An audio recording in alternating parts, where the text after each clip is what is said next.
नमस्कार। केवी न्यूज में आपका स्वागत है। खुशखबरी खुशखबरी खुशखबरी। अभिभावक बहुत दिनों से इंतजार कर रहे थे कि कक्षा 1 और बाल वाटिका के ऑनलाइन फॉर्म कब भरे जाएंगे। अब वो समय आ चुका है। कब से ऑनलाइन फॉर्म भरे जाएंगे, कब तक आपको समय मिलेगा ऑनलाइन फॉर्म भरने का, कक्षा 1 के या कक्षा 2 से ऊपर के कक्षाओं के नामांकन कब होंगे, ये सब बात करने के लिए हमारे साथ श्रीवास्तव सर हैं, जो एडमिशन के अच्छे जानकार हैं। सर का काफी अनुभव रहा है इस क्षेत्र पे, उनसे हम बात करते हैं। सबसे पहले संजय कुमार श्रीवास्तव सर, आपका इस चैनल में बहुत बहुत स्वागत है सर। Thank you sir. और हमारे व्यूअर्स को बताइए सबसे पहले बाल वाटिका के बारे में, कि बाल वाटिका के फॉर्म ऑनलाइन भरे जा रहे हैं और कब से भरे जा रहे हैं और कब तक फॉर्म भर सकते हैं।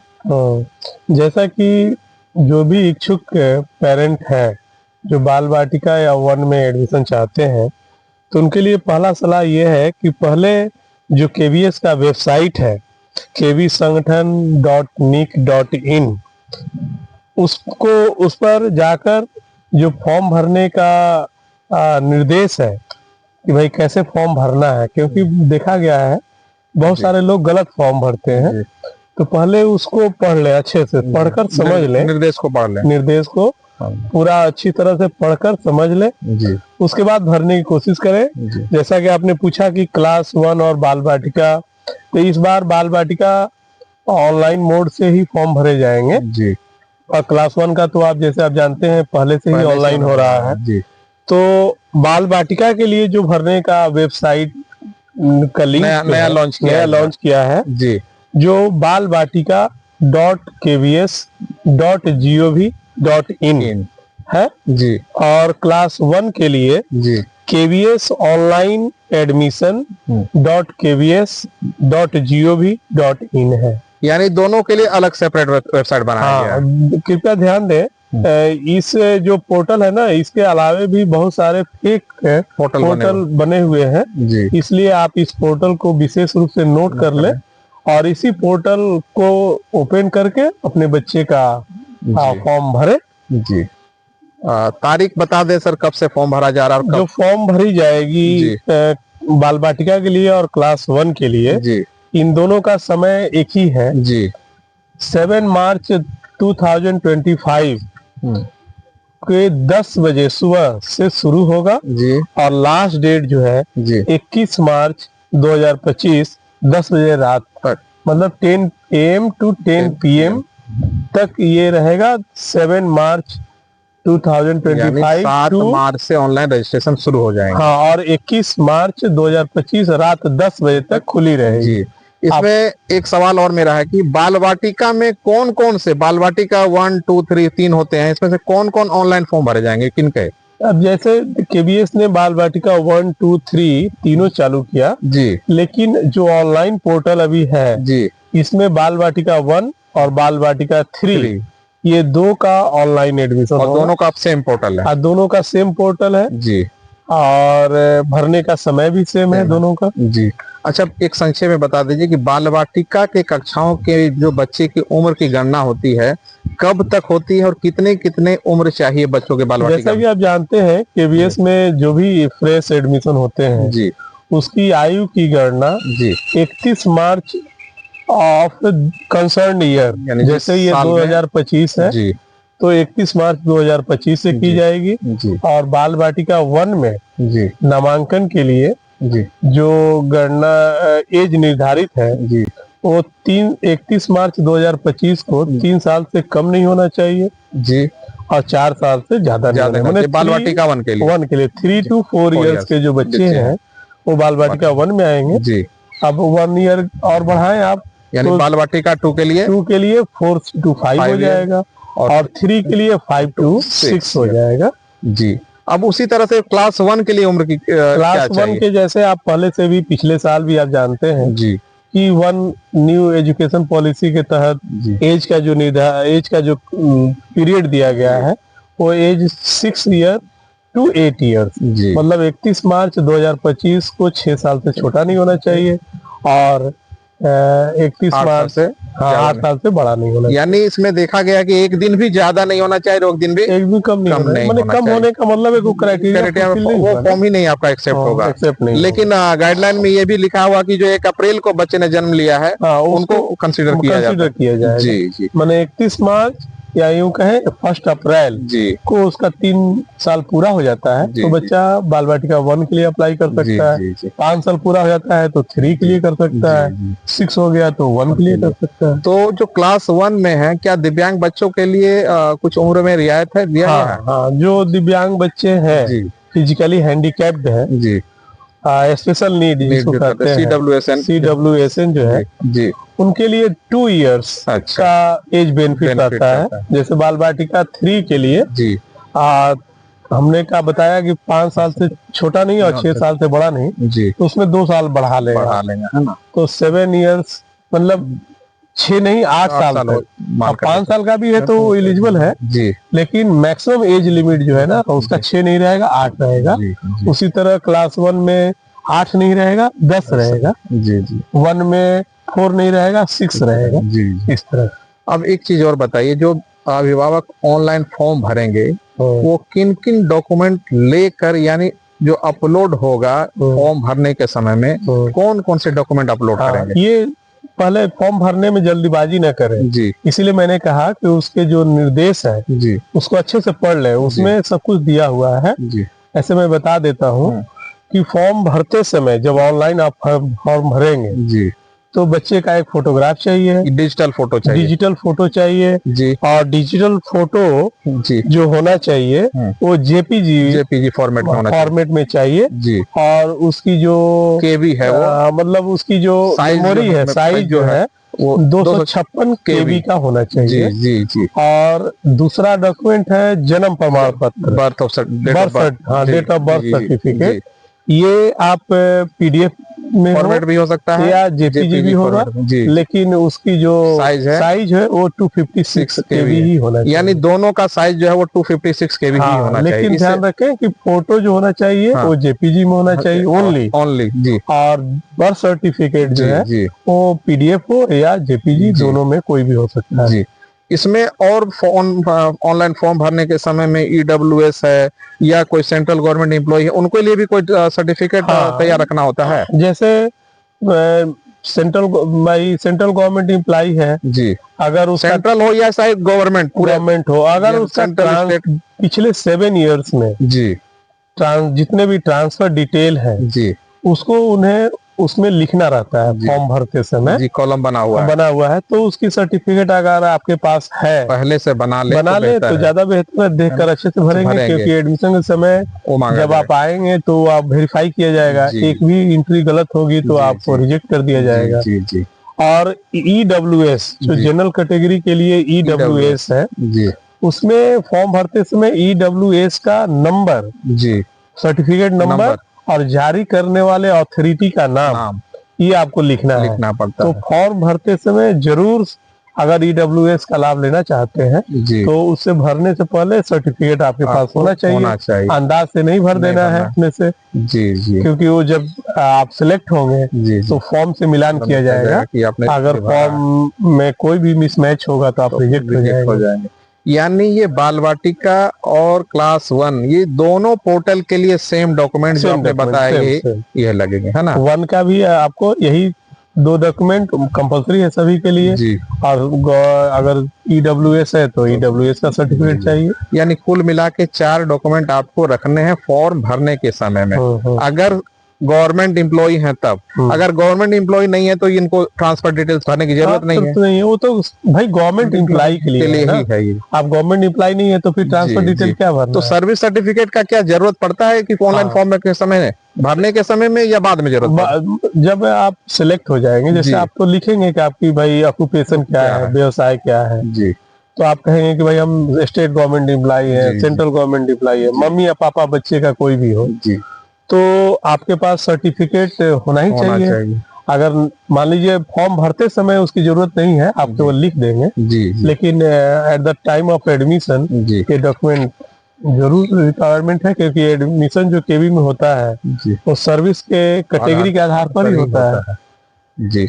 अब एक सर और यहाँ बहुत सारे गार्जियन गलती कर लेते हैं फॉर्म भरने में। हाँ, उनको ध्यान ही नहीं समझ में आता है जी। कि ये क्या पूछ रहा है। कैटेगरी एकदम इतना जरूरी है, इम्पोर्टेंट चीज है। हाँ, हम लोग डेली एडमिशन में देख रहे हैं कि मैक्सिमम फॉर्म जो है गलत कैटेगरी के कारण छट जाते हैं।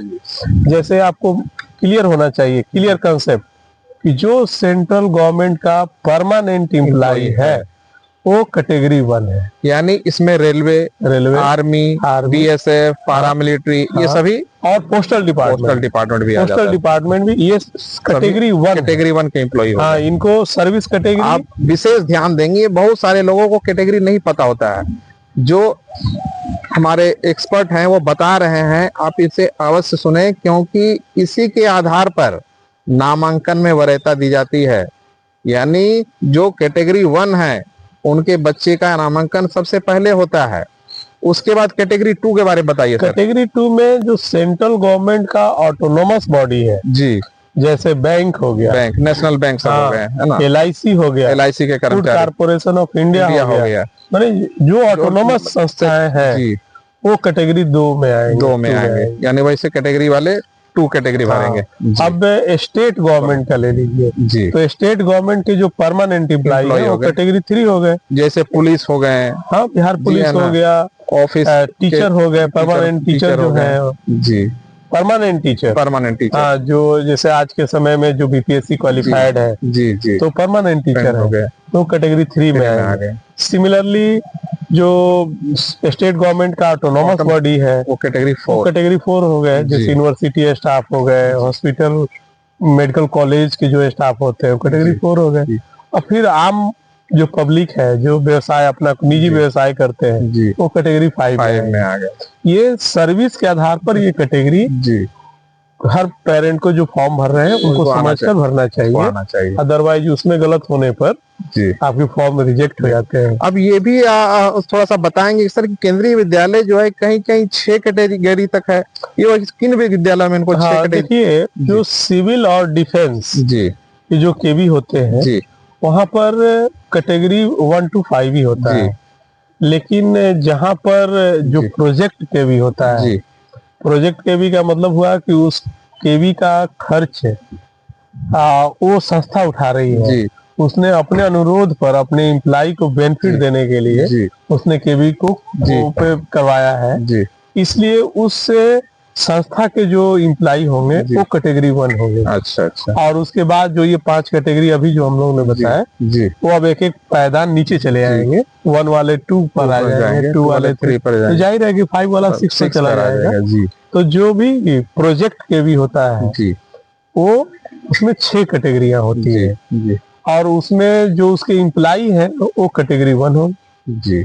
अब ये बताइए सर, ये तो हुआ बाल वाटिका और क्लास 1 के बारे में। बहुत सारे अभिभावक इंक्वायरी कर रहे हैं 2 क्लास, 3 क्लास, 4 क्लास, क्या इनके भी डेट आ चुके हैं? हाँ, डेट तो आ जाता है ना, शेड्यूल तो भाई सभी के लिए है जी, लेकिन इसमें जो मेन बात है जी, भाई अप्रैल के फर्स्ट वीक में जी आपको फर्स्ट वीक का आपने डेट दे दिया है कि 2 अप्रैल को जी हर विद्यालय जी अपने अपने विद्यालय में कक्षा 2 ऑनवर्ड्स जी वैकेंसी जो भी है वो विद्यालय के वेबसाइट पर अपलोड करेंगे।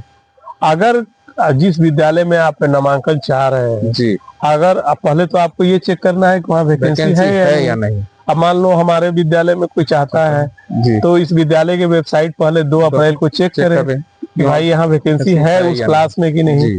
अगर वैकेंसी है तो ऑफलाइन फॉर्म भरी जाएगी, और ऑफलाइन विद्यालय से फॉर्म लेना होगा, फिर भरकर विद्यालय में जमा करना होगा। यहाँ अभिभावकों को बताना चाहेंगे कि पूरे केंद्रीय विद्यालय यानी पूरे भारत के केंद्रीय विद्यालयों के शेड्यूल एक साथ जारी होते हैं, यानी कहीं कहीं ऐसा भी हो सकता है कि 2 क्लास और 2 क्लास से ऊपर किसी भी क्लास में वैकेंसी ना मिले, क्योंकि ये पूरे केंद्रीय विद्यालय के लिए डेट जारी होता है। बहुत सारे अभिभावक बोलते हैं कि सर वेबसाइट में तो दिया गया है जो पोर्टल की 2 तारीख से फॉर्म भरा जाएगा, तो इस तरह से क्लियर आप समझ लें इस बात को कि जिन केंद्रीय विद्यालयों में वैकेंसी रहेगी तभी आपको ऑफलाइन फॉर्म मिलेंगे, अन्यथा आपको वहां पे फिर फॉर्म नहीं मिलेंगे।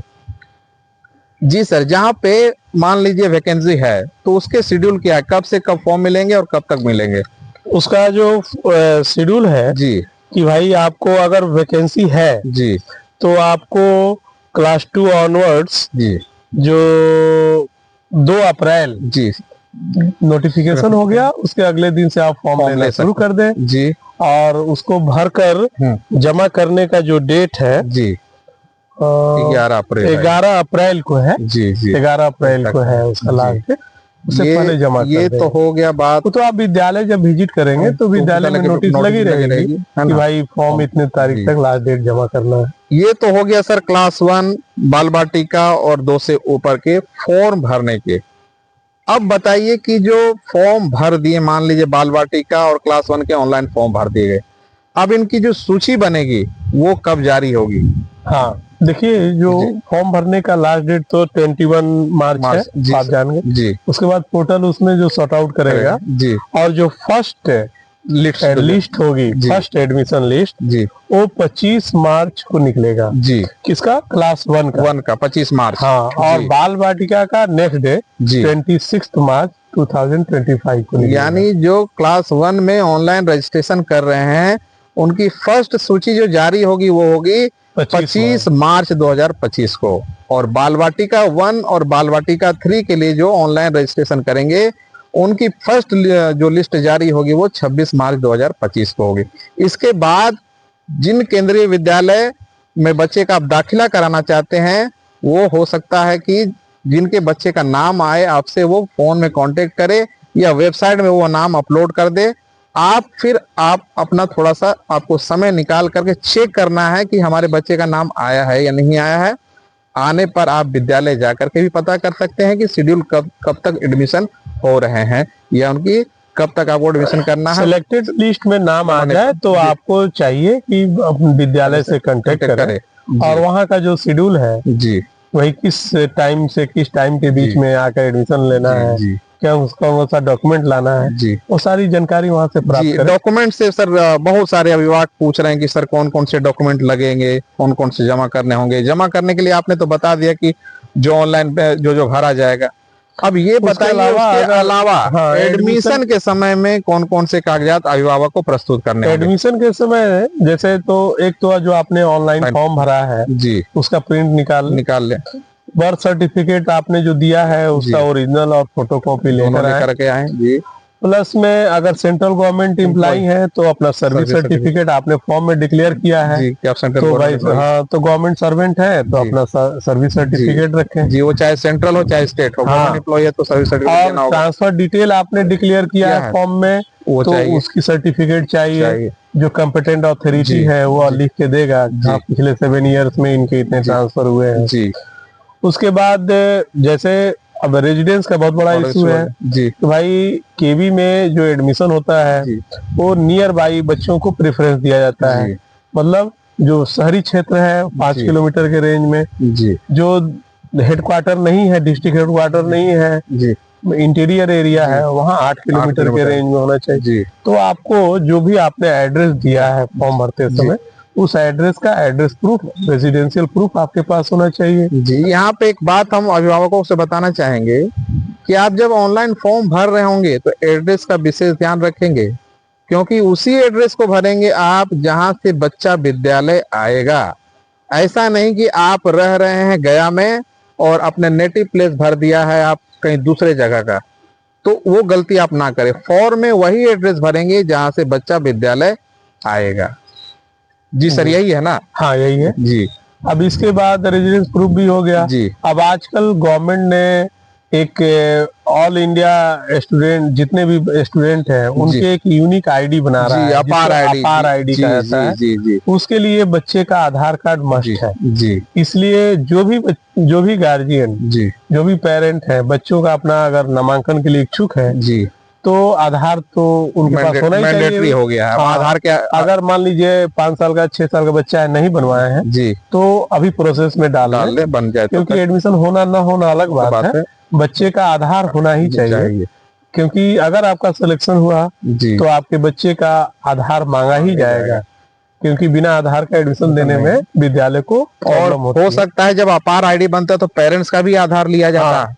तो भाई पेरेंट तो आप बना इतने ही- बड़े हैं कि आधार उनका होगा ही। जी जी बच्चों के लिए आदमी सोचता है ना कि जी, बाद में बनवा लेंगे, बना बाद में बनवा लेंगे, जी जी लेकिन ऐसा नहीं। अगर आप पढ़ाना चाहते हैं, जी बच्चा 5 साल से हो गया तो जी। उसका आधार बनवा बना ले, आधार कार्ड हो गया। जी। ब्लड ग्रुप भी बच्चे का ब्लड लगेगा। ग्रुप एडमिशन के समय ब्लड ग्रुप जी, पे जी। ऑप्शनल रहेगा। जी, जो रिजर्वेशन वाले हैं जो हाँ, उनको जैसे मान लीजिए आप जो भी फॉर्म में आपने क्लेम किया, किया आपने है। कहा कि हम ईडब्ल्यूएस है, तो जी। ईडब्ल्यूएस का सर्टिफिकेट, जी आप कहा कि हम एससी हैं तो जी। एससी का सर्टिफिकेट, सर्टिफिकेट। तो कास्ट सर्टिफिकेट, ओबीसी एनसीएल है तो ओबीसी एनसीएल जी। सर्टिफिकेट। जी अब एक चीज और ध्यान दे लें कि ओबीसी नन क्रीमी लेयर का रिजर्वेशन होता है जी ना, क्रीमी लेयर नहीं। जी। ठीक है, तो यानी इसलिए बेनिफिट क्रीमी लेयर वालों को नहीं मिल ना, रहा है। नन क्रीमी नन लेयर को क्रीमी मिलता है। लेयर इसलिए जो भी कितने लोग होते हैं कि केवल पिछड़ा वर्ग का सर्टिफिकेट रखे हैं, जी चले आए कि सर हम तो हैं। हाँ। नहीं भाई, आपने ओबीसी एनसीएल में टिक किया है जी। नन क्रीमी लेयर में, तो आपको तो पिछड़ा वर्ग के साथ साथ अत्यंत पिछड़ा वर्ग है ना, जी जो कि आर्थिक रूप से पिछड़ा वर्ग है, उसके लिए सर्टिफिकेट का नाम है ओबीसी नन क्रीमी लेयर। एक सवाल इसमें भी आता है सर कि क्या वो स्टेट वाला चलेगा या कि और सेंट्रल गवर्नमेंट वाला फॉर्मेट में बनाना होगा ओबीसी एनसीएल? नहीं, ओबीसी एनसीएल जैसे हमारे केवी में अगर स्टेट का भी जारी किया हुआ है, यानी उसी स्टेट के लिए। हाँ, जिस स्टेट में है हाँ। तो उस स्टेट वाला मान्य है, लेकिन अगर वो दूसरे स्टेट में दे रहा है तब सेंट्रल देना होगा, तब देना होगा। यहाँ क्योंकि पे भाई अभिभावक दूसरे स्टेट में जी वो क्या जानता है कि बिहार में ये जाति ओबीसी में आता है या नहीं आता है। तो सेंट्रल लेवल, अगर आप रहने वाले किसी अलग राज्य के हैं, हाँ। फॉर्म भरना चाहते हैं दूसरे राज्य में, तो आपके पास ओबीसी नन क्रीमी लेयर का सर्टिफिकेट सेंट्रल गवर्नमेंट द्वारा जारी होना चाहिए। जी जी। उसी तरह से जाति में भी हो सकता है हाँ, कि जाति में जो भी सेंट्रल गवर्नमेंट वाला जो बनता है उसी में से होना चाहिए। जी, क्योंकि जब स्टेट में चेंज होता है ना, तो एससी एसटी का जो लिस्ट है जी वो चेंज कभी कभी देखा गया है। जी कोई जाति यहाँ एससी में है लेकिन उत्तर प्रदेश में नहीं है, मध्य प्रदेश में नहीं है। जी। बहुत सारे महत्वपूर्ण सवालों के आपने जवाब दिए सर। अभिभावक आप यहाँ पे थोड़ा ध्यान देंगे कि कुछ ऐसे टॉपिक जैसे कैटेगरी, ओबीसी एनसीएल, अगर इनके बारे में विस्तार से आपको जानना है तो आप डिस्क्रिप्शन बॉक्स के लिंक में जाएंगे। इसमें आपको स्पेशल वीडियो बनाया गया है इनके बारे में, कैटेगरी के बारे में, ओबीसी एनसीएल के बारे में। आप ऑनलाइन फॉर्म किस तरह से भरेंगे ताकि गलतियां कम हो, इसका भी वीडियो आपको डिस्क्रिप्शन बॉक्स में मिल जाएगा। इस तरह से आप गलती कम करेंगे। अगर देखते हैं किसी चीज को जानकारी पहले प्राप्त कर लेते हैं, तब आप जब फॉर्म भरेंगे तो आपसे गलतियां कम होगी। श्रीवास्तव सर, आपने इतने महत्वपूर्ण सवालों के जवाब दिया, आपका बहुत बहुत धन्यवाद। धन्यवाद सर। अभिभावकों से निवेदन है कि अगर आपके मन में और किसी भी तरह का सवाल है तो आप कमेंट सेक्शन में जाएं और कमेंट करें, आपको सवालों के जवाब मिलेंगे। आने वाली वीडियो में हम क्लास 11 के बारे में स्पेशल वीडियो बनाएंगे और किस तरह से उसमें एडमिशन की प्रक्रिया होती है इसके बारे में आपको सूचित करेंगे। और अगर आपने इस चैनल को सब्सक्राइब नहीं किया है तो आप इस चैनल को अवश्य सब्सक्राइब कर लें और चैनल के साथ बने रहें। आपका बहुत बहुत धन्यवाद।